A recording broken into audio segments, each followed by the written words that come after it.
PR পদ্ধতির ভিত্তিতেই এই নির্বাচন হতে হবে, এটা আমরা পরিষ্কার বলেছি।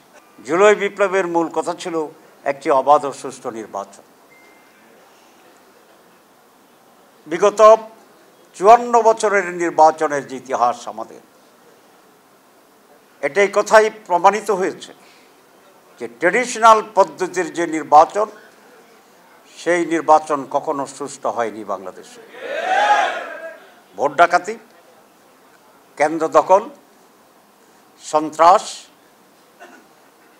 দিনের ভোট রাতে, অন্য দলকে কেন্দ্রের কাছে আসতে না দেওয়া, ল্যাং মারা, এই সব কিছুর সমষ্টি হচ্ছে ট্র্যাডিশনাল নির্বাচন। সেই প্রেক্ষিতে এখন বাংলাদেশ জামাত ইসলামী এবং আরও অনেকগুলো দল, একটি দল ছাড়া আমরা প্রায় সকলেই একমত যে নতুন পদ্ধতির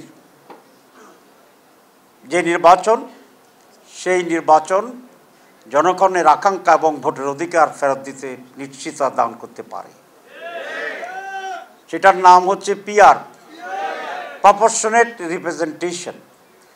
এর সহজ কথা হচ্ছে সকল মানুষ ভোট দিবে দলের মার্কার এগেনিস্টে। যে দল যে পরিমাণ ভোট পাবে জাতীয়ভাবে, সেই হারেই তারা পার্লামেন্টে আসন পাবে। আগে 51 আর 49-এর ভিতরে 51 বিজয়ী, 49 জিরো, কিন্তু এখন প্রত্যেকটা ভোট কাউন্ট হবে এবং এটার মূল্য থাকবে। অনেকে বলছেন এটা বুঝেন না, এটা না বুঝার কোনো কারণ নয়, সাধারণ মানুষরা বুঝে। এখন আমি বলি, দেখেন বুঝেন কিনা।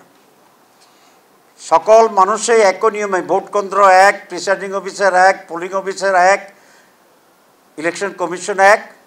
এখন যেভাবে ভোট দেওয়া হচ্ছে ব্যক্তিদের, তার পরিবর্তে ব্যালট হবে মার্কার দলের এবং মানুষ সেখানে ভোট দিবে। এটা কি কঠিন নতুন কিছু? তো এটা না বুঝার কি আছে? তাহলে ওনারা বুঝেন, না বুঝার কথা বলেন। 2 নম্বর, ওনারা প্রশ্ন করেন ভোট দেব 14 গ্রাম, এমপি হবে 20 গ্রাম। এইটা না বুঝার কারণে বলে। পিআরের 10টা টাইপ আছে সারা দুনিয়ায়। ডিস্ট্রিক্ট ওয়াইজ পিআরেরও সিস্টেম আছে, আমি বেশি ব্যাখ্যা তো দিতে পারবো না, বলছি সময় নেই। সুতরাং ওগুলো বুঝলে PR is the best policy, এবং এর মাধ্যমে সন্ত্রাস রোধ হবে, কেন্দ্র দখল রোধ হবে, সহি ইলেকশন হবে, মানুষের প্রত্যেকের ভোটের অধিকার প্রতিষ্ঠিত হবে, প্রত্যেকটি ভোটে একটি মূল্য থাকবে।